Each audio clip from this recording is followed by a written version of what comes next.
ਚੱਲ ਰਹੀ ਗੁਰਬਾਣੀ ਸ਼ਬਦ ਦੀ ਜੋ ਵਿਚਾਰ ਹੈ, ਜੋ ਗੁਰ ਕਿਰਪਾ ਦੁਆਰਾ ਆਪਾਂ ਸਾਰੇ ਰਲ ਮਿਲ ਕੇ ਕਰਦੇ ਹਾਂ, ਜਿੰਨੀ ਕੁ ਸੋਝੀ ਗੁਰਬਾਣੀ ਬਖਸ਼ਦੀ ਹੈ ਉਨੀ ਕੁ ਵਿਚਾਰ ਸਾਂਝੀ ਕੀਤੀ ਜਾਂਦੀ ਹੈ। ਅੱਜ ਦਾ ਜੋ ਸਾਹਿਬ ਦਾ ਫਰਮਾਨ ਹੈ, ਜਿਸ ਦੀ ਵਿਚਾਰ ਆਪਾਂ ਸਾਰੇ ਰਲ ਮਿਲ ਕੇ ਕਰਾਂਗੇ। ਪਾਤਸ਼ਾਹ ਕਹਿੰਦੇ, ਬੰਦ ਖਲਾਸੀ ਭਾਣਾ ਹੋਏ, ਹੋਰ ਆਖ ਨਾ ਸਕੈ ਕੋਈ।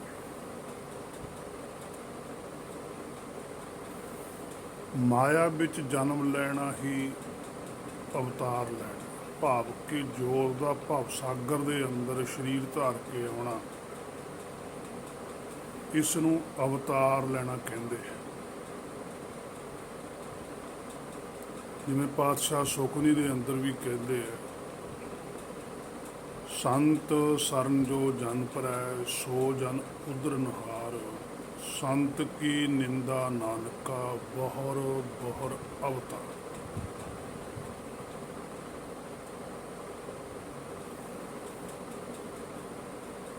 ਸੋ ਇਸ ਮਾਇਆ ਨਾਲੋਂ ਟੁੱਟ ਕੇ ਹੀ ਸਦ ਜੀਵਨ ਪ੍ਰਾਪਤ ਹੁੰਦਾ ਹੈ। ਜਿਸ ਦੇ ਕੋਲ ਸਦ ਜੀਵਨ ਹੈ, ਉਸੇ ਨੂੰ ਗੁਰਬਾਣੀ ਦੇ ਅੰਦਰ ਭਗਤ ਆਖਦੇ ਹਨ। ਸੋ ਭਗਤ ਹੋਏ ਤੋਂ ਬਿਨਾਂ ਵਾ ਸਦ ਜੀਵਨ ਹੋਏ ਤੋਂ ਬਿਨਾਂ ਖਲਾਸੀ ਨਹੀਂ, ਛੁਟਕਾਰਾ ਨਹੀਂ ਹੈ। ਜਨਮ ਮਰਨ ਤੋਂ ਇਹ ਸਾਡੀ ਮਰਜ਼ੀ ਹੈ ਕਿ ਅਸੀਂ ਬੰਦ ਖਲਾਸੀ ਕਰਵਾਉਣੀ ਹੈ ਕਿ ਨਹੀਂ ਕਰਵਾਉਣੀ। ਬੰਦ ਖਲਾਸੀ ਉਸੇ ਦੀ ਹੁੰਦੀ ਹੈ ਜਿਹੜੀ ਜੋਤ ਭਾਣੇ ਦੇ ਅੰਦਰ ਚੱਲਦੀ ਹੈ। ਜਿਹੜੀ ਜੋਤ ਭਾਣੇ ਤੋਂ ਬਾਹਰ ਹੈ, ਉਹ ਬੰਦ ਖਲਾਸੀ ਦੇ ਯੋਗ ਨਹੀਂ ਹੈ। ਸੋ ਜਿਹੜਾ ਸਾਡਾ ਮੂਲ ਹੈ, ਬ੍ਰਹਮ ਹੈ, ਉਹ ਪਰਮੇਸ਼ਰ ਦੀ ਅੰਸ਼ ਹੈ। ਇਸੇ ਤੇ ਕਿਸੇ ਦਾ ਜ਼ੋਰ ਨਹੀਂ ਚੱਲਦਾ। ਸੋ ਇਸੇ ਕਰਕੇ ਹੀ ਸਾਡੇ ਮਨ ਨੂੰ ਕੋਈ ਦੂਜਾ ਨਹੀਂ ਮਨਾ ਸਕਦਾ। ਸਾਡੇ ਮਨ ਨੂੰ ਅਸੀਂ ਖੁਦ ਹੀ ਮਨਾ ਸਕਦੇ। ਜੇ ਮਾਇਆ ਪ੍ਰਤੀ ਵੀ ਸਾਡਾ ਮਨ ਮੰਨਿਆ ਤਾਂ ਖੁਦ ਅਸੀਂ ਮਨਾਇਆ। ਮਾਇਆ ਵਿੱਚ ਫਸਣ ਦੇ ਲਈ ਵੀ ਅਸੀਂ ਆਪਣੇ ਮਨ ਨੂੰ ਆਪ ਫਸਾਇਆ, ਤੇ ਮਾਇਆ ਚੋਂ ਬਾਹਰ ਕੱਢਣ ਲਈ ਵੀ ਅਸੀਂ ਆਪਣੇ ਮਨ ਨੂੰ ਆਪ ਕੱਢ ਸਕਦੇ। ਹੋਰ ਕਿਸੇ ਦਾ ਵੀ ਇਸ ਦੇ ਅੰਦਰ ਜ਼ੋਰ ਨਹੀਂ ਹੈ। ਹਾਂ, ਕੋਈ ਦੂਸਰਾ ਸਾਨੂੰ ਉਪਦੇਸ਼ ਜ਼ਰੂਰ ਦੇ ਸਕਦਾ ਹੈ, ਸਿੱਖਿਆ ਦੇ ਸਕਦਾ ਹੈ। ਉਸ ਸਿੱਖਿਆ ਨੂੰ ਮੰਨਣਾ, ਉਸ ਉਪਦੇਸ਼ ਦੇ ਅਨੁਸਾਰ ਹੀ ਹੋਣਾ, ਉਹ ਫਿਰ ਸਾਡੇ ਮਨ ਦੀ ਆਪਣੀ ਮਰਜ਼ੀ ਹੈ। ਇੱਛਾ ਦੇ ਮਾਮਲੇ ਵਿੱਚ ਇਹ ਗੱਲ ਇੱਕ ਦੀ ਹੈ। ਜੋ ਮਾਇਆ ਵਿੱਚ ਆਇਆ ਹੋਇਆ, ਕਿਸੇ ਵੇਲੇ ਸਾਡੀ ਜਿਹੜੀ ਜੋਤ ਸੀ ਉਹ ਇੱਕੋ ਹੀ ਸੀ, ਸੰਪੂਰਨ ਸੀ, ਪੂਰਨ ਜੋਤ ਸੀ। ਉਸੇ ਦੇ ਅੰਦਰ ਇੱਛਾ ਪੈਦਾ ਹੋਈ ਮਾਇਆ ਦੀ, ਤੇ ਉਹ ਭਾਣੇ ਤੋਂ ਉਲਟ ਹੋ ਗਈ। ਉਹ ਇੱਕ ਤੋਂ ਦੋ ਰੂਪਾਂ 'ਚ ਹੋ ਗਈ। ਰੂਪ ਹੀ ਦੋ ਨੇ, ਵਾਸਤਵ ਦੇ ਵਿੱਚ ਹੁਣ ਵੀ ਇੱਕੋ ਹੀ ਹੈ। ਇੱਛਾ ਕਰਕੇ ਦੋ ਰੂਪ ਬਣੇ, ਅਸਲ ਵਿੱਚ ਹੈ ਇੱਕੋ ਹੀ। ਕਹਿਣ ਸੁਣਨ ਕੋ ਦੂਜਾ ਹੀ ਹੈ। ਦੋ ਰੂਪ ਕਿਹੜੇ ਹਨ? ਗੁਰਬਾਣੀ ਮੁਤਾਬਕ ਇੱਕ ਆਤਮਾ ਹੈ, ਇੱਕ ਪ੍ਰਾਤਮਾ। ਜੇ ਆਤਮਾ ਪ੍ਰਾਤਮਾ ਇੱਕ ਹੋ ਜਾਣ, ਆਤਮਾ ਜਿਹੜੀ ਉਹ ਰੂਪ ਹੈ, ਪ੍ਰਾਤਮਾ ਜਿਹੜੀ ਉਹ ਸਰੂਪ ਹੈ। ਜਦੋਂ ਵਿੱਚੋਂ ਸੱਸਾ ਚੱਕਿਆ ਗਿਆ, ਸੱਚ ਤੋਂ ਟੁੱਟਿਆ, ਤਾਂ ਸਰੂਪ ਤੋਂ ਰੂਪ ਬਣ ਗਿਆ। ਤੇ ਜਦੋਂ ਸੱਚ ਨਾਲ ਦੁਬਾਰਾ ਜੁੜ ਗਿਆ ਤਾਂ ਰੂਪ ਤੋਂ ਸਰੂਪ ਬਣ ਜਾਣਾ। ਆਤਮਾ ਪ੍ਰਾਤਮਾ ਏਕੋ ਕਰੈ, ਅੰਤਰ ਕੀ ਦੁਵਿਧਾ ਅੰਤਰ ਮਰੈ। ਫਿਰ ਜਿਹੜੀ ਦੁਵਿਧਾ, ਤਰੇੜ ਹੈ, ਦੁਫੇੜ ਹੈ, ਉਹ ਖਤਮ ਹੋ ਜਾਣੀ। ਇੱਕ ਸਰੂਪ ਬਣ ਜਾਣਾ। ਇਹਨੇ ਬਣ ਜਾਣਾ ਏਕੰਕਾਰ, ਇੱਕੋ ਹੀ ਆਕਾਰ, ਇੱਕੋ ਜਿਹਾ ਆਕਾਰ। ਹੁਣ ਓਅੰਕਾਰ ਹੈ, ਓਅੰਕਾਰ ਤੋਂ ਇੱਕ ਓਂਕਾਰ ਬਣ ਜਾਣਾ, ਪੂਰਨ ਬ੍ਰਹਮ ਹੋ ਜਾਣਾ। ਜੇ ਮਨ ਪ੍ਰਧਾਨ ਹੈ ਫਿਰ ਤਾਂ ਬੰਧਨ ਪੈ ਰਹੇ ਹਨ। ਜੇ ਗੁਰਬਾਣੀ ਅਨੁਸਾਰ ਚੱਲ ਰਿਹਾ ਫਿਰ ਬੰਧਨ ਖੁੱਲ ਰਹੇ ਨੇ, ਫਿਰ ਬੰਦ ਖਲਾਸੀ ਹੋ ਰਹੀ ਹੈ। ਇੱਥੇ ਪਰਮੇਸ਼ਰ ਦੀ ਗੱਲ ਨਹੀਂ, ਇੱਥੇ ਗੱਲ ਜੀਵ ਦੀ ਹੋ ਰਹੀ ਹੈ। ਜੇ ਪਰਮੇਸ਼ਰ ਜੀ ਨੇ ਹੀ ਕਰਨਾ ਹੈ ਫਿਰ ਤਾਂ ਉਹ ਇੱਕ ਪਲਕ ਝਪਕ ਦੇ ਨਾਲ ਹੀ ਸਾਰੀ ਮਨੁੱਖਤਾ ਦੀ ਬੰਦ ਖਲਾਸੀ ਕਰ ਸਕਦਾ ਹੈ। ਫਿਰ ਉਹ ਕਿਉਂ ਨਹੀਂ ਕਰਦਾ? ਸੋ ਪਰਮੇਸ਼ਰ ਜੀ ਵੱਲੋਂ ਸੱਚਖੰਡ ਵੱਲੋਂ ਜਿਹੜੀਆਂ ਜੋਤਾਂ ਨੇ ਇਸ ਭਵ ਸਾਗਰ ਦੇ ਅੰਦਰ ਆ ਕੇ ਬੰਦ ਖਲਾਸੀ ਕਰਵਾ ਲਈ, ਉਹਨਾਂ ਨੇ ਤਾਂ ਉਪਦੇਸ਼ ਸਾਨੂੰ ਦੱਸਿਆ ਵੀ ਭਾਈ ਸਾਡੀ ਬੰਦ ਖਲਾਸੀ ਇਸ ਤਰ੍ਹਾਂ ਹੋਈ ਹੈ। ਜੇ ਤੁਸੀਂ ਵੀ ਆਪਣੀ ਬੰਦ ਖਲਾਸੀ ਚਾਹੁੰਦੇ ਹੋ ਤਾਂ ਤੁਹਾਨੂੰ ਵੀ ਇਸੇ ਤਰ੍ਹਾਂ ਹੀ ਕਰਨਾ ਪਵੇਗਾ।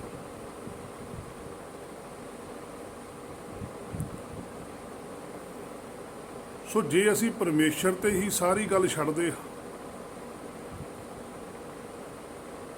ਤਾਂ ਫਿਰ ਇਸ ਦੇ ਉੱਪਰ ਤਾਂ ਬੜੇ ਸਵਾਲ ਉੱਠ ਖੜਨਗੇ। ਉਹਨਾਂ ਸਵਾਲਾਂ ਦਾ ਸਾਡੇ ਕੋਲ ਕੋਈ ਜਵਾਬ ਨਹੀਂ ਹੈ। ਪਰਮੇਸ਼ਰ ਜੀ ਬਾਰੇ ਤਾਂ ਉਸ ਜੀਵ ਨੂੰ ਪਤਾ ਲੱਗਦਾ, ਉਸ ਪ੍ਰਾਤਮਾ ਨੂੰ ਸੋਝੀ ਆਉਂਦੀ ਹੈ ਜਿਹੜੀ ਪ੍ਰਾਤਮਾ ਮਾਇਆ ਤੋਂ ਬਾਹਰ ਚਲੇ ਜਾਂਦੀ। ਜਿਹੜਾ ਮਾਇਆ ਦੇ ਵਿੱਚ ਖੜਾ ਲਿਪਤ ਹੈ ਉਹਨੂੰ ਕਿਵੇਂ ਪਤਾ ਲੱਗੂ ਪਰਮੇਸ਼ਰ ਕੀ ਚੀਜ਼ ਹੈ? ਜਿਹੜਾ ਬੰਦਾ ਖੂਹ ਦੇ ਵਿੱਚ ਡਿੱਗਿਆ ਹੋਇਆ ਉਹਨੂੰ ਕੀ ਪਤਾ ਹੁਣ ਉਸ ਵੇਲੇ ਬਾਹਰ ਕੀ ਹੋ ਰਿਹਾ? ਭਾਵੇਂ ਉਹ ਪਹਿਲਾਂ ਖੂਹ ਤੋਂ ਬਾਹਰ ਖੜਾ ਦੇਖਦਾ ਸੀ ਵੀ ਇੱਥੇ ਕੀ ਹੋ ਰਿਹਾ, ਪਰ ਜਦੋਂ ਖੂਹ 'ਚ ਡਿੱਗ ਗਿਆ ਫਿਰ ਨਹੀਂ ਉਹ ਕਹਿ ਸਕਦਾ ਵੀ ਬਾਹਰ ਆ ਹੋ ਰਿਹਾ, ਕਿਉਂਕਿ ਬਦਲ ਸਕਦਾ ਹੈ। ਉਹ ਉਸ ਤਰ੍ਹਾਂ ਦੀ ਗੱਲ ਹੂਬਹੂ ਉਹ ਦੱਸ ਸਕਦਾ ਜਦੋਂ ਖੂਹ 'ਚੋਂ ਬਾਹਰ ਆਊਗਾ, ਜਾਂ ਉਹ ਜੋ ਖੂਹ 'ਚ ਹੋ ਰਿਹਾ ਉਹ ਦੱਸ ਸਕਦਾ।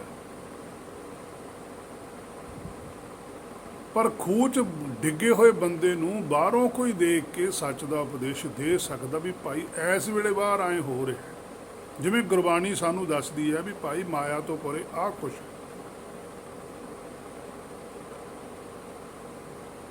ਪਰ ਹੁਣ ਜਿਹੜਾ ਖੂਹ 'ਚ ਡਿੱਗੇ ਉਹਨੇ ਜਿਹੜਾ ਕੁਛ ਬਾਹਰ ਦੇਖਿਆ ਉਹ ਹੋਰ ਹੈ। ਉਹ ਕਹਿੰਦਾ ਨਹੀਂ ਇਸ ਤਰ੍ਹਾਂ ਨਹੀਂ, ਮੈਂ ਤਾਂ ਐਂ ਦੇਖਿਆ। ਉਹ ਕਹਿੰਦਾ ਵੀ ਤੂੰ ਦੇਖਿਆ ਸੀ, ਹੁਣ ਨਹੀਂ ਹੈ ਇਸ ਤਰ੍ਹਾਂ।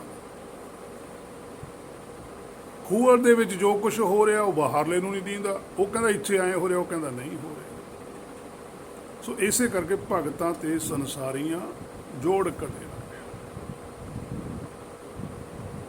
ਸੋ ਗੱਲ ਜੀਵ ਦੀ ਹੋ ਰਹੀ ਹੈ ਜਿਹੜਾ ਭਵ ਸਾਗਰ ਦੇ ਅੰਦਰ ਆਇਆ ਹੋਇਆ।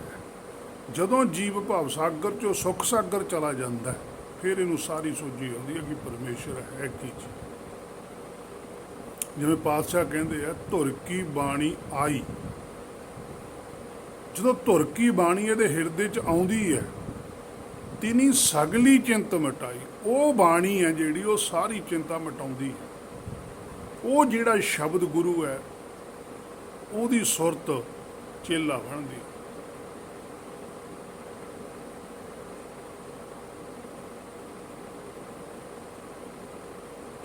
ਸੋ ਸੱਚਖੰਡ ਤਾਂ ਸਦਾ ਹੀ ਸਾਡੇ ਲਈ ਦੋਏ ਹੱਥ ਖੋਲ ਕੇ ਖੜੇ ਨੇ। ਉਹ ਤਾਂ ਜੋਤਾਂ ਉਹ ਤਾਂ ਕਹਿੰਦੀਆਂ ਨੇ ਵੀ ਆਓ ਤੁਸੀਂ। ਉਹ ਤਾਂ ਸਾਨੂੰ ਬਾਰ-ਬਾਰ ਉਪਦੇਸ਼ ਦੇ ਰਹੇ ਹਨ, ਹੁਕਮ ਸਾਨੂੰ ਬਾਰ-ਬਾਰ ਇਸ ਭਵ ਸਾਗਰ 'ਚੋਂ ਬਾਹਰ ਜਾਣ ਬਾਰੇ ਪ੍ਰੇਰਿਤ ਕਰਦਾ। ਉਹ ਤਾਂ ਸਭ ਦਾ ਭਲਾ ਚਾਹੁੰਦੇ। ਤੇ ਫਿਰ ਪਰਮੇਸ਼ਰ ਦੇ ਯਾਰ ਸਾਡੇ ਵਿਚਾਲੇ ਅੜਿੱਕਾ ਕੀ ਹੈ? ਉਹ ਹੈ ਸਾਡਾ ਮਨ, ਉਹ ਹੈ ਸਾਡੀ ਇੱਛਾ, ਉਹ ਹੈ ਸਾਡੀ ਖੁਦ ਮਰਜ਼ੀ। ਅਸੀਂ ਧੱਕੇ ਨਾਲ ਕਿਸੇ ਨੂੰ ਕੁਝ ਨਹੀਂ ਮਨਾ ਸਕਦੇ। ਸੋ ਗੁਰਬਾਣੀ ਵੀ ਅਸਰ ਸਾਡੀ ਮਰਜ਼ੀ ਨਾਲ ਹੀ ਸਾਡੇ ਤੇ ਕਰਦੀ ਹੈ। ਜੇ ਮਨ ਹੀ ਨਾ ਮੰਨੇ ਫਿਰ ਅਸੀਂ ਕੀ ਕਰ ਸਕਦੇ ਹਾਂ? हे मेरे मना, तू ਹੁਣ ਆਪਣੇ ਅੰਦਰ ਹੀ ਝਾਤੀ ਮਾਰ ਕੇ ਦੇਖ ਲੈ ਵੀ ਕਿੰਨਾ ਸਮਾਂ ਹੋ ਗਿਆ ਗੁਰਬਾਣੀ ਪੜ੍ਹਦੇ ਸੁਣਦੇ ਨੂੰ, ਕੀ ਮਨ ਮੰਨਦਾ। ਅਸੀਂ ਜਿੰਨੀ ਵੀ ਗੁਰਬਾਣੀ ਪੜ੍ਹਦੇ ਸੁਣਦੇ ਹਾਂ, ਸਾਨੂੰ ਕਿਸੇ ਜਪ ਤਪ ਬੰਦਗੀ ਦੀ ਲੋੜ ਨਹੀਂ। ਬਸ ਇੱਕੋ ਵਚਨ ਅਸੀਂ ਗੁਰਬਾਣੀ ਦਾ ਮੰਨ ਲਈਏ ਤਾਂ ਅਸੀਂ ਭਵ ਸਾਗਰ ਚੋਂ ਪਾਰ ਹੋ ਸਕਦੇ। ਗੁਰਬਾਣੀ ਕਹਿੰਦੀ ਹੈ ਬੋਲੀ ਹੈ ਸੱਚ ਧਰਮ, ਝੂਠ ਨਾ ਬੋਲੀ। ਜੋ ਗੁਰ ਦੱਸੇ ਬਾਟ, ਮੁਰੀਦੈ ਜੋਲੀ। ਹੁਣ ਦੱਸੋ ਇਹਦੇ ਵਿੱਚ ਕੀ ਮੁਸ਼ਕਲ ਹੈ?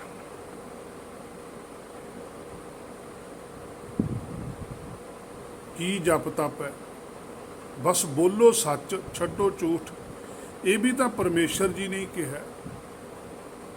ਪਰਮੇਸ਼ਰ ਜੀ ਦੀ ਗੱਲ ਮੰਨਣ ਵਿੱਚ ਤਾਂ ਸੁੱਖ ਹੁੰਦਾ, ਫਿਰ ਕਿਉਂ ਨਹੀਂ ਬੋਲਦਾ ਮਨਾ? ਫਿਰ ਕਿਉਂ ਨਹੀਂ ਸੁੱਖ ਚਾਹੁੰਦਾ? ਆਹ ਹੈ ਗੱਲ ਕਿ ਅਸਲ ਅੜਿੱਕਾ ਮਨ ਹੈ। ਕਿਉਂਕਿ ਜਿਹੜਾ ਸੱਚ ਹੈ, ਪਹਿਲਾਂ ਤਾਂ ਇਹ ਪਤਾ ਲੱਗੇ ਵੀ ਸੱਚ ਹੈ ਕੀ, ਫਿਰ ਉਹ ਸੱਚ ਨੂੰ ਬੋਲਣਾ।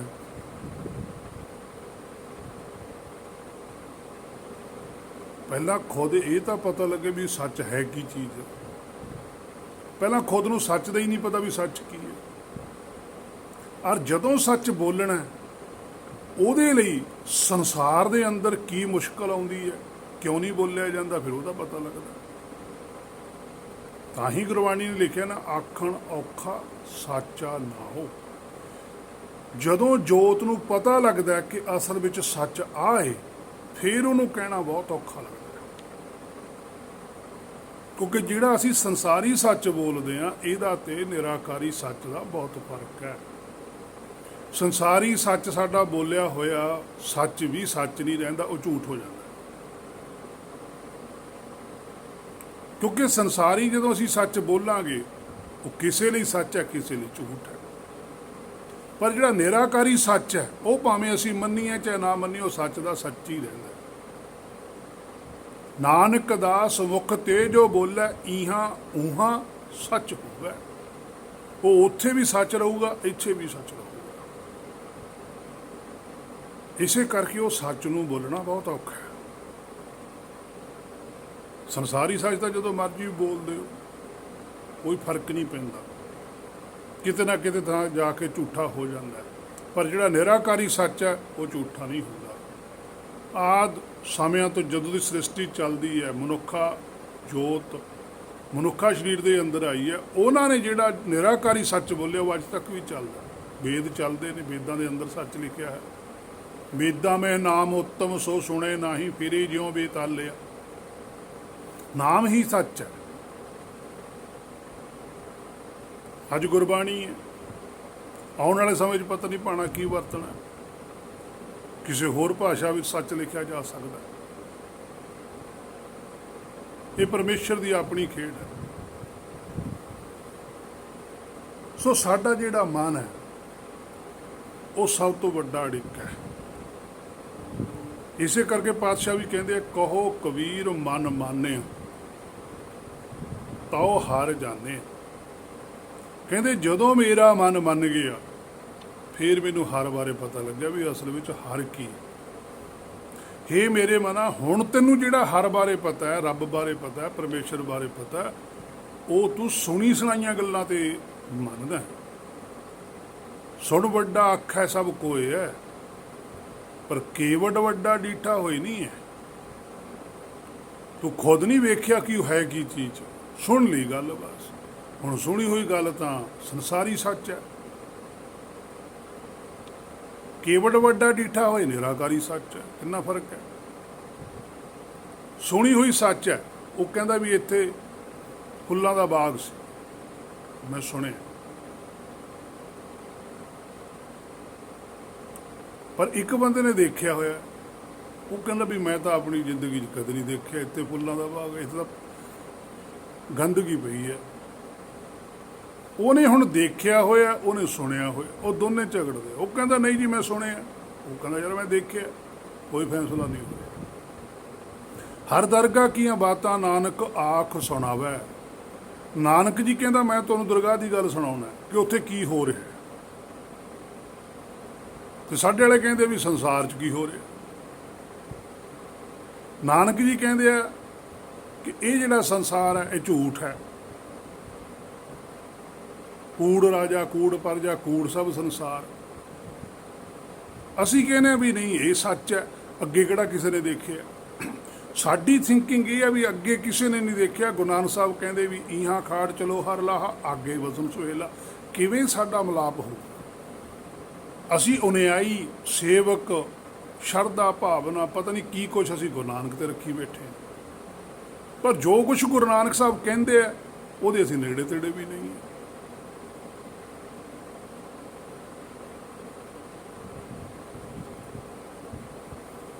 ਇੱਥੋਂ ਤੱਕ ਵੀ ਕਬੀਰ ਸਾਹਿਬ ਨੇ ਕਹੀ ਗੱਲ, ਕਹਿੰਦੇ ਮਨ ਮਾਨੈ ਲੋਗ ਨਾ ਭਤੀਜੈ ਤੋ ਕਿਆ ਕੀਜੈ। ਕਹਿੰਦੇ ਜਦੋਂ ਮੇਰਾ ਮਨ ਮੰਨ ਗਿਆ, ਮੈਨੂੰ ਅਸਲੀਅਤ ਦਾ ਪਤਾ ਲੱਗ ਗਿਆ ਵੀ ਅਸਲੀਅਤ ਤਾਂ ਆਹ ਹੈ। ਲੋਗ ਨਾ ਭਤੀਜੈ, ਕਹਿੰਦੇ ਲੋਕ ਨਹੀਂ ਖੁਸ਼ ਹੋਏ। ਪਹਿਲਾਂ ਲੋਕ ਕਹਿੰਦੇ ਸੀ ਵੀ ਦੱਸੋ ਜੀ ਕੀ ਹੈ, ਫਿਰ ਅਸਲੀਅਤ ਦੱਸੋ ਕੀ ਹੈ। ਜਦੋਂ ਪੰਡਤ ਨੂੰ ਜਾ ਕੇ ਕਬੀਰ ਸਾਹਿਬ ਨੇ ਕਿਹਾ ਵੀ ਇਹ ਸਾਰਾ ਕੁਝ ਜੋ ਤੁਸੀਂ ਧਰਮ ਦੇ ਨਾਂ 'ਤੇ ਕਰਦੇ ਹੋ ਇਹ ਸਭ ਪਖੰਡ ਹੈ, ਇਹ ਸੱਚਾਈ ਨਹੀਂ ਹੈ। ਉਹ ਕਹਿੰਦੇ ਫਿਰ ਦੱਸੋ ਕੀ ਹੈ, ਸੱਚਾਈ ਕੀ ਹੈ। ਜਦੋਂ ਕਬੀਰ ਸਾਹਿਬ ਨੇ ਸੱਚਾਈ ਦੱਸੀ ਉਹ ਕਹਿੰਦੇ ਵੀ ਨਹੀਂ ਅਸੀਂ ਨਹੀਂ ਮੰਨਦੇ। ਉਹ ਕਹਿੰਦਾ ਵੀ ਉਹ ਤੁਹਾਡੀ ਖੁਸ਼ੀ, ਮੈਂ ਤੁਹਾਨੂੰ ਮਨਾਉਣ ਨਹੀਂ ਆਇਆ, ਮਨਾਉਣ ਤਾਂ ਮੈਂ ਖੁਦ ਆਪਣੇ ਮਨ ਨੂੰ ਆਇਆ। ਜਦੋਂ ਮੈਂ ਆਪਣੇ ਮਨ ਨੂੰ ਮਨਾ ਲਿਆ, ਮੈਂ ਨਿਰਾਕਾਰੀ ਸੱਚ ਦੀ ਮੈਨੂੰ ਸੋਝੀ ਆ ਗਈ ਤੇ ਮੈਂ ਉਹ ਬੋਲ ਪਿਆ। ਬੋਲਦਾ ਤਾਂ ਮੈਂ ਪਹਿਲਾਂ ਵੀ ਸੀਗਾ ਹੀ, ਉਦੋਂ ਤੁਹਾਡਾ ਮੇਰੇ ਨਾਲ ਕੋਈ ਝਗੜਾ ਨਹੀਂ ਸੀਗਾ। ਉਦੋਂ ਮੈਂ ਤੁਹਾਡੇ ਵਿੱਚ ਬੈਠ ਕੇ ਖਾਣਾ ਪਾਣੀ ਵੀ ਖਾਂਦਾ ਸੀ, ਸਾਰਾ ਕੁਝ ਤੁਹਾਡੇ ਵਾਂਗੂ ਹੀ ਕਰਦਾ ਸੀ, ਕਿਉਂਕਿ ਬੋਲਦਾ ਤੁਹਾਡੇ ਵਾਂਗੂ ਸੀ। ਹੁਣ ਮੇਰੀ ਬੋਲੀ 'ਚ ਫਰਕ ਪੈ ਗਿਆ, ਬੰਦਾ ਤਾਂ ਮੈਂ ਉਹੋ ਜਿਹੀ ਹਾਂ, ਉੱਥੇ ਹੀ ਰਹਿਣਾ। ਹੁਣ ਤੁਸੀਂ ਮੈਨੂੰ ਸਵੀਕਾਰ ਨਹੀਂ ਕਰਦੇ। ਹੁਣ ਤੁਹਾਡੇ ਅੰਦਰ ਕਿਸੇ ਵੇਲੇ ਇਹ ਇੱਛਾ ਉੱਠਦੀ ਵੀ ਇਹਨੂੰ ਖਤਮ ਕਰੀਏ, ਕਿਵੇਂ ਨਾ ਕਿਵੇਂ ਮਰਜ਼ੀ ਕਰੀਏ, ਵੀ ਇਹ ਸਾਤੋਂ ਉਲਟ ਚੱਲਦਾ। ਕਬੀਰ ਸਾਹਿਬ ਕਹਿੰਦੇ ਮੈਂ ਉਲਟ ਨਹੀਂ ਹਾਂ, ਪਹਿਲਾਂ ਉਲਟ ਸੀਗਾ ਹੁਣ ਸਹੀ ਆ। ਅਬ ਮਨ ਉਲਟ ਸਨਾਤਨ ਹੁਆ, ਕਹਿੰਦੇ ਹੁਣ ਮਨ ਉਲਟ ਗਿਆ ਸਨਾਤਨ ਤੋਂ। ਪਹਿਲਾਂ ਸਣਿਆ ਹੋਇਆ ਸੀ ਮਾਇਆ ਦੇ ਨਾਲ, ਹੁਣ ਕਹੋ ਕਬੀਰ ਮੈਂ ਸੋ ਗੁਰ ਪਾਇਆ ਜਾ ਕਾ ਨਾਉ ਬਵੇਕੋ। ਕਹਿੰਦੇ ਹੁਣ ਤਾਂ ਮੇਰੇ ਕੋਲ ਉਹ ਗਿਆਨ ਸੁਗਿਆਨ ਆ ਗਿਆ ਜਿਹਨੂੰ ਇੱਥੇ ਵਿਵੇਕ ਕਹਿੰਦੇ।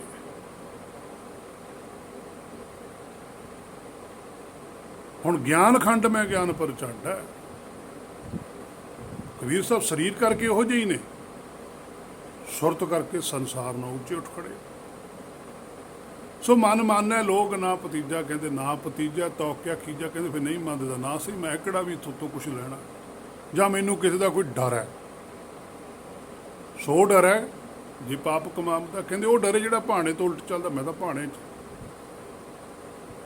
ਸੋ ਪਾਤਸ਼ਾਹ ਕਹਿੰਦੇ ਆਪਣੇ ਭਾਣੇ ਜੋ ਚੱਲੇ ਭਾਈ ਵਿਛੜ ਚੋਟਾਂ ਖਾਵੇ। ਜਿਹੜਾ ਆਪਣੇ ਭਾਣੇ 'ਚ ਚੱਲਦਾ, ਆਪਣੀ ਇੱਛਾ ਮੁਤਾਬਕ ਚੱਲਦਾ, ਭਾਵੇਂ ਗੁਰਬਾਣੀਓ ਪੜ੍ਹਦਾ ਪਰ ਉਹਦੀ ਇੱਛਾ ਆਪਣੀ ਹੈ। ਦੋ ਚੀਜ਼ਾਂ ਨੇ, ਇੱਕ ਗੁਰਬਾਣੀ ਦੀ ਇੱਛਾ, ਇੱਕ ਪੜ੍ਹਨ ਵਾਲੇ ਦੀ ਇੱਛਾ। ਜੇ ਪੜ੍ਹਨ ਵਾਲੇ ਦੀ ਇੱਛਾ ਹੋਰ ਹੈ, ਗੁਰਬਾਣੀ 'ਚ ਕੁਛ ਹੋਰ ਲਿਖਿਆ ਹੋਇਆ, ਤਾਂ ਵੀ ਪ੍ਰਾਪਤੀ ਨਹੀਂ ਹੈ। ਜੇ ਪੜ੍ਹਨ ਵਾਲੇ ਦੀ ਇੱਛਾ ਗੁਰਬਾਣੀ ਮੁਤਾਬਕ ਹੈ ਫਿਰ ਪ੍ਰਾਪਤੀ, ਅਰ ਪ੍ਰਾਪਤੀ ਨਾਲ ਦੀ ਨਾਲ ਹੈ, ਫਿਰ ਖਲਾਸੀ ਨਾਲ ਦੀ ਨਾਲ ਹੀ ਹੋ ਰਹੀ ਹੈ।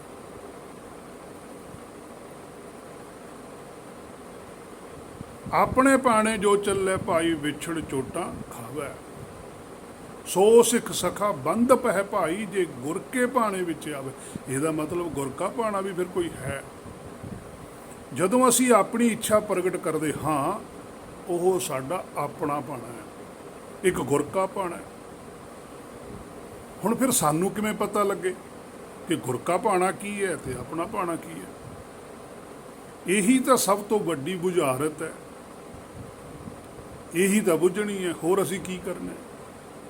ਹੁਕਮੇ ਅੰਦਰ ਸਭ ਕੋ ਬਾਹਰ ਹੁਕਮ ਨਾ ਕੋਈ। ਇਹ ਗੱਲ ਠੀਕ ਹੈ, ਨਾਨਕ ਹੁਕਮ ਹੈ ਜੇ ਬੁੱਝੈ ਤਾਂ। ਗੱਲ ਤਾਂ ਉੱਥੇ ਖੜ ਗਈ ਆ ਕੇ ਹੁਕਮ ਬੁੱਝਣ ਤੇ।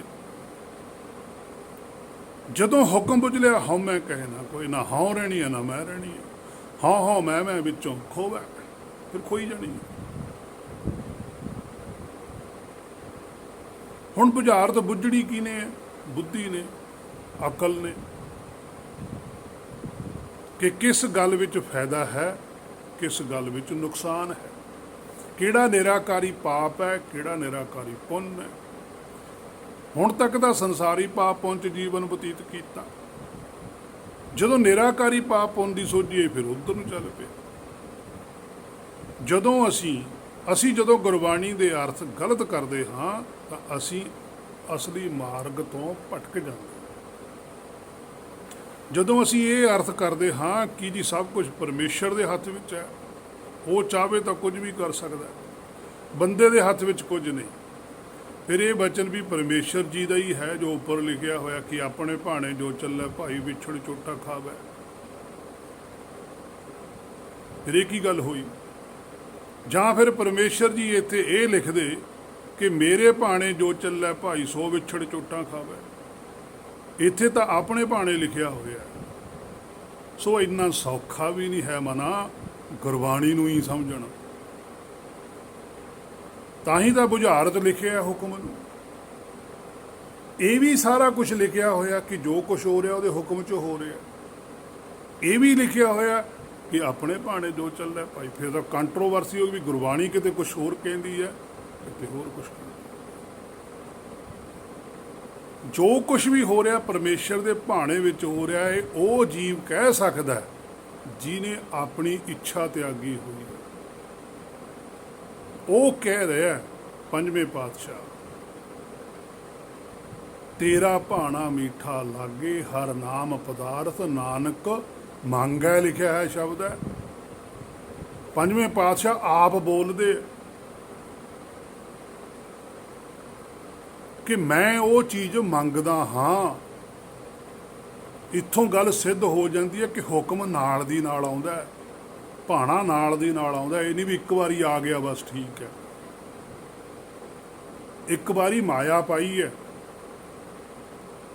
ਹੁਕਮ ਨਾਲ ਦੀ ਨਾਲ ਆਉਂਦਾ, ਸੋਝੀ ਨਾਲ ਦੀ ਨਾਲ ਉਤਰਦੀ ਹੈ।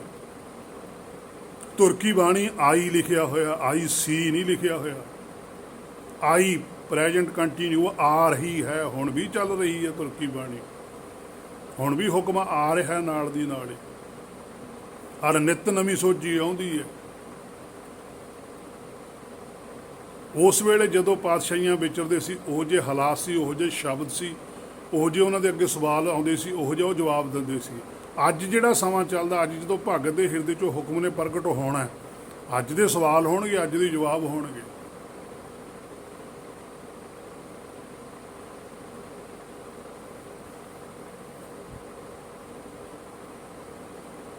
ਸੋ ਇਹ ਸਾਰਾ ਕੁਝ ਬੁਝਾਰਤ ਹੈ। ਜਿਹਨੇ ਬੁੱਝ ਲਈ ਬੁਝਾਰਤ ਉਹ ਭਵਸਾਗਰ ਤੋਂ ਪਾਰ ਹੈ।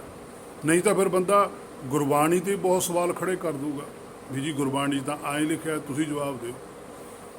ਫਿਰ ਜਵਾਬ ਤਾਂ ਕਿਸੇ ਨੇ ਨਹੀਂ ਦੇਣਾ ਹੁੰਦਾ। ਫਿਰ ਉਹ ਸਾਡੇ 'ਤੇ ਇੱਕੋ ਹੀ ਗੱਲ ਘੜੀ ਘੜਾਈ ਹੈ ਜੀ, ਇਹ ਤਾਂ ਨਿੰਦਕ ਨੇ ਜੀ, ਇਹ ਤਾਂ ਕਾਮਰੇਡ ਨੇ ਜੀ, ਇਹ ਜੀ ਹੁਣ ਨਵਾਂ ਸ਼ਬਦ ਆਉਣਾ ਜੀ, ਇਹ ਮਸ਼ੀਨਰੀ ਨੇ ਜੀ।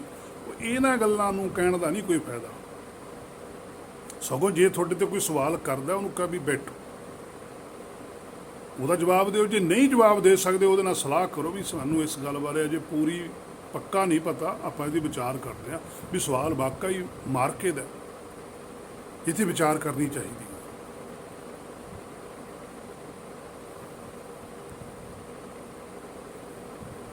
ਸੋ ਹੈ ਮੇਰੇ ਮਨਾ, ਗੁਰਬਾਣੀ ਨੂੰ ਸਮਝਣਾ ਬਹੁਤ ਔਖਾ ਹੈ। ਸੋ ਮਾਇਆ ਵਿੱਚ ਬੰਨੀ ਰੱਖਣ ਵਾਲਾ ਭਾਣਾ ਸਾਡਾ ਮਨ ਹੈ। ਮਾਇਆ 'ਚੋਂ ਛੁਟਕਾਰਾ ਕਰਵਾਉਣ ਵਾਲਾ ਭਾਣਾ ਗੁਰ ਦਾ ਹੈ। ਗੁਰ ਦਾ ਅਰਥ ਗੁਰੂ ਨਹੀਂ ਹੈ, ਪਰ ਸਾਡੇ ਤਾਂ ਸਿੱਖ ਸੰਗਤ ਗੁਰ ਦਾ ਅਰਥ ਵੀ ਗੁਰੂ ਹੀ ਕਰਦੀ ਹੈ। ਗੁਰ ਦਾ ਅਰਥ ਹੈ ਸਾਡੀ ਖੁਦ ਦੀ ਇੱਛਾ ਕਿ ਮੈਂ ਮਾਇਆ ਦਾ ਤਿਆਗ ਕਰਨਾ ਕਿ ਨਹੀਂ ਕਰਨਾ। ਸਾਡਾ ਆਪਣੀ ਦ੍ਰਿੜ ਇੱਛਾ, ਸਾਡਾ ਆਪਣਾ ਗੁਰ। ਹਾਂ, ਆਪਣਾ ਗੁਰ ਮੈਂ ਪੂਛ ਦੇਖਿਆ, ਆਪਣੇ ਗੁਰ ਨੂੰ ਪੁੱਛ, ਆਪਣਾ ਮਨ ਮੰਨਿਆ। ਪਰਮੇਸ਼ਰ ਜੀ ਸਾਡੇ ਮੂਲ ਨੂੰ ਸਿਰਫ ਸਲਾਹ ਦਿੰਦੇ। ਜਿਹੜਾ ਸਾਡਾ ਮੂਲ ਹੈ, ਸਾਡਾ ਗੁਰ ਹੈ, ਸੱਚਖੰਡ ਉਹਨੂੰ ਸਲਾਹ ਦਿੰਦਾ, ਹੁਕਮ ਉਹਨੂੰ ਸਪਰਸ਼ ਕਰਦਾ ਕਿ ਤੂੰ ਮਾਇਆ ਛੱਡ ਦੇ। ਜਿਵੇਂ ਆਪਾਂ ਕਿਸੇ ਬੰਦੇ ਨੂੰ ਨਹੀਂ ਕਹਿ ਦਿੰਦੇ ਵੀ ਤੂੰ ਨਸ਼ਾ ਛੱਡ ਦੇ, ਆਪਾਂ ਉਹਨੂੰ ਸਲਾਹ ਹੀ ਦਿੰਦੇ ਹਾਂ। ਉਹ ਕਹਿੰਦਾ ਵੀ ਮੈਂ ਨਹੀਂ ਛੱਡ ਸਕਦਾ। ਅਸੀਂ ਉਹਨੂੰ ਕੁੱਟਦੇ ਵੀ ਹਾਂ, ਮਾਰਦੇ ਵੀ ਹਾਂ, ਕੈਂਪਾਂ ਵਿੱਚ ਵੀ ਲਿਜਾਂਦੇ ਹਾਂ, ਤਾਕਤ ਦੀਆਂ ਦਵਾਈਆਂ ਵੀ ਦਿੰਦੇ ਹਾਂ, ਸਾਰਾ ਕੁਝ ਦਿੰਦੇ ਹਾਂ, ਪਰ ਉਹ ਨਸ਼ਾ ਨਹੀਂ ਛੱਡ ਰਿਹਾ। ਇਸੇ ਤਰ੍ਹਾਂ ਸੱਚਖੰਡ ਵੱਲੋਂ ਸਾਨੂੰ ਸਾਰਾ ਕੁਝ ਤਰੀਕੇ ਅਪਣਾਏ ਗਏ ਸਾਡੇ ਲਈ। ਤਾੜਨਾ ਵੀ ਕੀਤੀ ਗਈ, ਪਿਆਰ ਵੀ ਕੀਤਾ ਗਿਆ, ਮਾਇਆ ਵੀ ਬਹੁਤ ਦਿੱਤੀ ਗਈ, ਸਾਰਾ ਕੁਝ ਦੇਤਾ, ਪਰ ਅਸੀਂ ਮਾਇਆ ਨਹੀਂ ਛੱਡਦੇ। ਮਨ ਮਾਇਆ ਮੈਂ ਹੱਦ ਰਹਿਓ, ਨਿਕਸਤ ਨਾ ਹੈ ਨਾ ਮੀਤ, ਨਹੀਂ ਨਿਕਲਦਾ। ਦੂਜਾ ਕੋਈ ਇਹਨੂੰ ਕੱਢ ਨਹੀਂ ਸਕਦਾ। ਗੁਰਬਾਣੀ 'ਚ ਇੱਕ ਵੀ ਪੰਕਤੀ ਨਹੀਂ ਉਹਦੀ ਵੀ ਕੋਈ ਕਿਸੇ ਨੂੰ ਇੱਥੋਂ ਬਾਹਰ ਕੱਢ ਦੇਵੇ। ਤਾਂ ਹਮੇ ਬੇਅੰਤ ਸਾਖੀਆਂ ਜ਼ਰੂਰ ਬਣਾਤੀਆਂ, ਕਥਾ ਕਹਾਣੀਆਂ ਬਹੁਤ ਬਣਾਤੀਆਂ, ਪਰ ਗੁਰਬਾਣੀ 'ਚ ਇੱਕ ਵੀ ਵਚਨ ਨਹੀਂ ਆਇਆ। ਗੁਰਬਾਣੀ 'ਚ ਇਹ ਵਚਨ ਆਉਂਦਾ, ਵਿੱਚ ਨਾ ਕੋਈ ਕਰ ਸਕੈ ਕਿਸ ਥੈ ਰੋਵੈ ਰੋਚ। ਗੁਰਬਾਣੀ ਸਾਨੂੰ ਉਪਦੇਸ਼ ਦਿੰਦੀ ਹੈ, ਸਮਝਾਉਂਦੀ ਹੈ ਹਰ ਇੱਕ ਪੱਖ ਤੋਂ। ਰਿਜ਼ਲਟ ਕੱਢ ਕੇ ਸਾਡੇ ਮੂਹਰੇ ਰੱਖਿਆ ਪਾਤਸ਼ਾਹੀਆਂ ਨੇ ਕਿ ਤੁਹਾਡੀ ਮਰਜ਼ੀ ਹੈ, ਪਰ ਫਿਰ ਵੀ ਉਹ ਸਾਡੇ ਤੇ ਤਰਸ ਖਾਂਦੇ ਆ ਕਿ ਤੁਸੀਂ ਨਿਕਲੋ। ਜੇ ਹੁਣ ਅਸੀਂ ਨਹੀਂ ਨਿਕਲਣਾ ਤਾਂ ਫਿਰ ਉਹ ਸਾਡੀ ਆਪਣੀ ਮਰਜ਼ੀ ਹੈ ਨਾ, ਕਿਸੇ ਦੀ ਤਾਂ ਹੈ ਨਹੀਂ। ਸੋ ਪਰਮੇਸ਼ਰ ਜੀ ਤਾਂ ਸਾਡੇ ਮੂਲ ਨੂੰ ਸਿਰਫ ਸਲਾਹ ਦਿੰਦੇ ਆ, ਅੱਗੇ ਤੇਰੀ ਮਰਜ਼ੀ ਹੈ। ਜਿਵੇਂ ਇੱਥੇ ਵੀ ਅਸੀਂ ਸਲਾਹ ਹੀ ਦਿੰਦੇ ਹਾਂ ਨਾ, ਮਰਜ਼ੀ ਤਾਂ ਅਗਲੇ ਦੀ ਉਹ ਹੁੰਦੀ ਹੈ। ਤੇ ਨਾਲੇ ਅਸੀਂ ਇਹ ਵੀ ਕਹਿ ਦਿੰਦੇ ਹਾਂ ਵੀ ਭਾਈ ਸਾਡੀ ਤਾਂ ਸਲਾਹ ਹੀ ਹੈ, ਬਾਕੀ ਤੇਰੀ ਆਪਣੀ ਮਰਜ਼ੀ ਹੈ, ਤੂੰ ਵੀ ਸਿਆਣਾ ਹੀ ਹੈ। ਹਾਂ, ਮਾਇਆ ਉਸ ਦੇ ਕੰਟਰੋਲ ਵਿੱਚ ਹੈ, ਇਸ ਕਰਕੇ ਮਾਇਆ ਕਦੋਂ ਮਿਲੇ ਕਦੋਂ ਵਿਛੜਨਾ ਮਾਇਆ ਤੋਂ, ਇਹ ਉਹ ਫੈਸਲਾ ਉਹੀ ਲੈਂਦਾ। ਜਿੰਨੀ ਵੀ ਮਾਇਆ ਦੀ ਰਚਨਾ ਇਹ ਸਾਰੀ ਪਰਮੇਸ਼ਰ ਦੇ ਹੱਥ 'ਚ ਹੈ, ਇਹਦੇ ਤੇ ਸਾਡਾ ਜ਼ੋਰ ਨਹੀਂ। ਅਸੀਂ ਆਪਣੇ ਪੂਰੇ ਜ਼ੋਰ ਲਾ ਕੇ ਵੀ ਮਾਇਆ ਇਕੱਠੀ ਨਹੀਂ ਕਰ ਸਕਦੇ। ਜਿੰਨੀ ਮਾਇਆ ਸਾਡੇ ਕੋਲ ਹੈਗੀ ਅਸੀਂ ਉਹਨੂੰ ਛੱਡ ਵੀ ਨਹੀਂ ਸਕਦੇ। ਸਿਰਫ ਅਸੀਂ ਆਪਣੀ ਇੱਛਾ ਬਦਲ ਸਕਦੇ। ਇੱਛਾ ਬਦਲਣੀ ਸਾਡੇ ਆਪਣੇ ਹੱਥ 'ਚ ਹੈ। ਜੈਸਾ ਸੇਵੇ ਤੈਸਾ ਹੋਏ। ਇੱਛਾ ਬਦਲੋ ਤੁਸੀਂ, ਹੁਕਮ ਤੁਹਾਨੂੰ ਉਸੇ ਰਸਤੇ ਲੈ ਜਾਂਦਾ। ਸੋ ਫੈਸਲਾ ਉਹ ਹੀ ਲੈਂਦਾ, ਭਾਵੇਂ ਅਸੀਂ ਹੁਕਮ ਬੁੱਝਿਆ ਹੋ ਭਾਵੇਂ ਨਹੀਂ। ਉਸ ਵਿੱਚ ਚੇਤਨ ਬ੍ਰਹਮ ਦਾ ਰੋਲ ਨਹੀਂ ਤਾਂ ਇਸ ਕਰਕੇ ਸਾਡੇ ਸਰੀਰ 'ਤੇ ਵੀ ਸਾਡਾ ਜ਼ੋਰ ਨਹੀਂ ਚੱਲਦਾ, ਕਿਉਂਕਿ ਸਰੀਰ ਵੀ ਮਾਇਆ। ਜੇ ਸਾਡੇ ਸਰੀਰ ਦਾ ਸਾਡਾ ਸਿਰ ਦੁਖਦਾ, ਅਸੀਂ ਇਹਨੂੰ ਆਪਣੇ ਆਪ ਠੀਕ ਨਹੀਂ ਕਰ ਸਕਦੇ, ਸਾਨੂੰ ਸਹਾਇਤਾ ਲੈਣੀ ਪੈਣੀ ਹੈ ਮਾਇਆ ਦੀ। ਕੁਛ ਵੀ ਕਰਨਾ ਪਵੇ ਮਾਇਆ 'ਚੋਂ ਕਰਨਾ ਪਊਗਾ, ਤਾਂ ਸਰੀਰ ਠੀਕ ਹੋਣਾ। ਔਰ ਸਾਡੇ ਤਾਂ ਇਹਦੇ ਲਈ ਵੀ ਬੜੀਆਂ ਕਥਾ ਕਹਾਣੀਆਂ ਬਣਾਤੀਆਂ ਕਿ ਜੀ ਗੁਰਬਾਣੀ ਦਾ ਆਹ ਸ਼ਬਦ ਪੜ੍ਹਿਆ ਸਰੀਰ ਦਾ ਰੋਗ ਠੀਕ ਹੋ ਗਿਆ। ਇਹ ਨਹੀਂ ਹੋ ਸਕਦਾ। ਇਹ ਠੀਕ ਹੈ ਕਿ ਗੁਰਬਾਣੀ ਦਾ ਸ਼ਬਦ ਪੜ੍ਹਿਆ ਮਨੋਬਲ ਤਾਕਤ ਫੜ ਗਿਆ, ਆਤਮਾ ਨੂੰ ਤਰੱਕੀ ਹੁੰਦੀ ਹੈ, ਆਤਮਾ ਨੂੰ ਸ਼ਕਤੀ ਮਿਲਦੀ ਹੈ, ਪਰ ਸਰੀਰ ਦਾ ਰੋਗ ਦਵਾਈ ਨਹੀਂ ਠੀਕ ਹੋਊਗਾ। ਦਵਾਈ ਤੋਂ ਬਿਨਾਂ ਨਹੀਂ ਹੋ ਸਕਦਾ।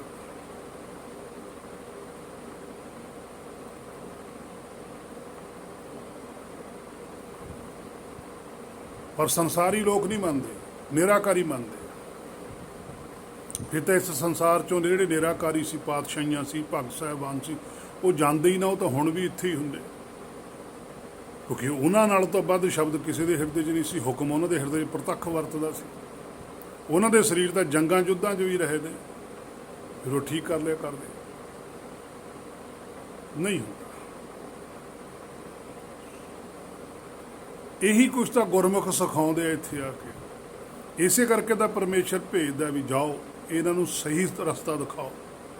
ਇਹ ਗਲਤ ਰਾਹ 'ਤੇ ਪੈ ਗਏ, ਔਰ ਇਹਨਾਂ ਨੂੰ ਪਾਉਣ ਵਾਲੇ ਵੀ ਗਲਤ ਤੇ ਪੈਣ ਵਾਲੇ ਵੀ ਗਲਤ। ਸੋ ਇਸੇ ਕਰਕੇ ਸਾਡੇ ਸਰੀਰ 'ਤੇ ਵੀ ਸਾਡਾ ਜ਼ੋਰ ਨਹੀਂ ਚੱਲਦਾ। ਇਸ ਕਰਕੇ ਭਗਤਾਂ ਨੇ ਸਾਰਾ ਜ਼ੋਰ ਆਪਣੇ ਆਪ ਨੂੰ ਸਵਾਰਨ 'ਤੇ ਲਾਇਆ, ਸਰੀਰ 'ਤੇ ਨਹੀਂ। ਇਸੇ ਕਰਕੇ ਸ੍ਰੀ ਪਾਤਸ਼ਾਹ ਕਬੀਰ ਸਾਹਿਬ ਕਹਿੰਦੇ ਆ, ਕਬੀਰ ਰਾਮ ਰਤਨ ਤੋਂ ਪਾਈ ਹੈ ਪਹਿਲੇ ਤਜ ਹੈ ਸਰੀਰ। ਭਾਵ ਬਾਹਰਲੇ ਸਰੀਰ ਦਾ ਤਾਂ ਖਿਆਲ ਹੀ ਛੱਡ ਦਿੱਤਾ ਕਿ ਇਹ ਤੇਰੀ ਜ਼ਿੰਮੇਵਾਰੀ ਹੈ, ਮੈਂ ਆਪਣਾ ਕੰਮ ਕਰਾਂ, ਤੂੰ ਆਪਣਾ ਕਰ। ਜਦੋਂ ਅਸੀਂ ਆਪਣਾ ਕਾਰਜ ਸਵਾਰ ਲੈਂਦੇ ਹਾਂ, ਫਿਰ ਸਮਝ ਆਉਂਦੀ ਹੈ ਕਿ ਉਸ ਦੇ ਹੁਕਮ ਵਿੱਚ ਕੀ ਹੋਇਆ ਤੇ ਕੀ ਹੋ ਰਿਹਾ ਤੇ ਕਿਉਂ ਹੋ ਰਿਹਾ। ਫਿਰ ਉਸ ਦੇ ਹੁਕਮ ਵਿੱਚ ਚੱਲਿਆ ਜਾਂਦਾ ਹੈ, ਜਿਵੇਂ ਭਗਤ ਸਾਹਿਬਾਨ ਚੱਲੇ ਤੇ ਚੱਲਦੇ ਹਨ। ਉਸ ਤੋਂ ਪਹਿਲਾਂ ਤਾਂ ਅਸੀਂ ਗੁਰ ਕਾ ਸ਼ਬਦ ਵਾ ਗੁਰਬਾਣੀ ਨਾਲ ਆਪਣੇ ਮਨ ਨੂੰ ਹੀ ਮਨਾਉਣਾ ਹੈ। ਫਿਰ ਸਾਨੂੰ ਸਰੀਰਕ ਦੁੱਖ ਵੀ ਦਾਤ ਹੀ ਸਮਝ ਆਉਣਗੇ, ਨਹੀਂ ਤਾਂ ਸਰੀਰ ਦੇ ਦੁੱਖ ਵੀ ਰੱਬ ਦਾ ਕਹਿਰ ਹੀ ਨਜ਼ਰ ਆਉਂਦੇ ਆ। ਤੇ ਜਾਂ ਫਿਰ ਸਭ ਤੋਂ ਵੱਡੀ ਗੱਲ ਹੈ ਜਿਹੜੀ ਅੱਜ ਕੱਲ੍ਹ ਪ੍ਰਚਲਿਤ ਹੈ ਵੀ ਸਾਡੇ ਦੀ ਕਰਮਾਂ ਦਾ ਦੋਸ਼। ਇਸ ਤੋਂ ਅੱਗੇ ਸਾਡੀ ਸੋਚ ਜਾਂਦੀ ਹੋਈ ਨਹੀਂ, ਜਦ ਕਿ ਗੁਰਬਾਣੀ ਦੋਨਾਂ ਗੱਲਾਂ ਨੂੰ ਰੱਦ ਕਰਦੀ ਹੈ। ਨਾ ਰੱਬ ਦਾ ਕਹਿਰ ਹੈ, ਨਾ ਕੋਈ ਕਰਮਾਂ ਦਾ ਦੋਸ਼। ਬਸ ਇਹੀ ਭਰਮ ਹੈ, ਗੁਰਬਾਣੀ ਇਹੀ ਮਨਾ ਦੂਰ ਕਰਦੀ ਹੈ। ਜੇ ਦੁੱਖ ਭੁੱਖ ਸੀ ਤਾਂ ਹੀ ਭਗਤ ਬਣੇ, ਹੰਕਾਰ ਤਾਂ ਹੀ ਖਤਮ ਹੋਇਆ। ਸੋ ਬੰਦ ਹੋਣਾ ਤੇ ਖਲਾਸੀ ਹੋਣਾ ਇਹਦੇ ਵੱਸ 'ਚ ਹੈ,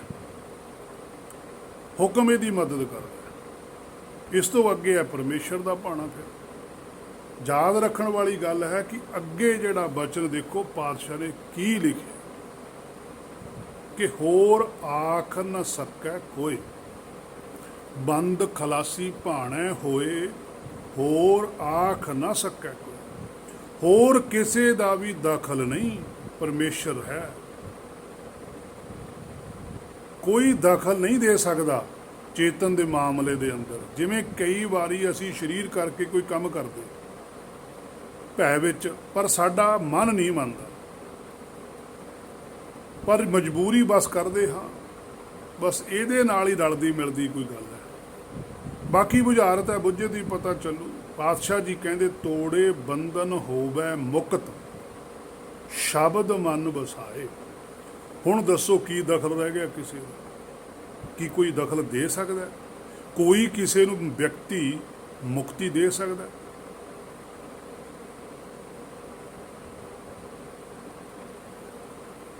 ਕੋਈ ਹੈ? ਮੁਕਤੀ ਸ਼ਬਦ ਤਾਂ ਅਸੀਂ ਖੁਦ ਮਨ 'ਚ ਵਸਾ ਲਿਆ। ਸ਼ਬਦ ਵਸਾਏ ਲਿਖਿਆ ਪਾਤਸ਼ਾਹ ਨੇ,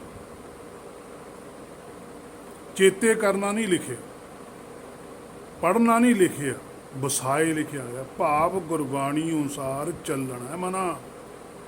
ਗੁਰਬਾਣੀ ਦਾ ਬਥੇਰੀ ਪੜ੍ਹੀ ਹੁਣ ਤੱਕ, ਤੂੰ ਅੰਦਰ ਜਾਤੇ ਮਾਰ ਕੇ ਵਸੀ ਵੀ ਹੈ। ਗੁਰਬਾਣੀ ਚੇਤੇ ਬਥੇਰੀ ਕਰ ਲਈ, ਕੀ ਅੰਦਰ ਵਸੀ ਵੀ ਹੈ।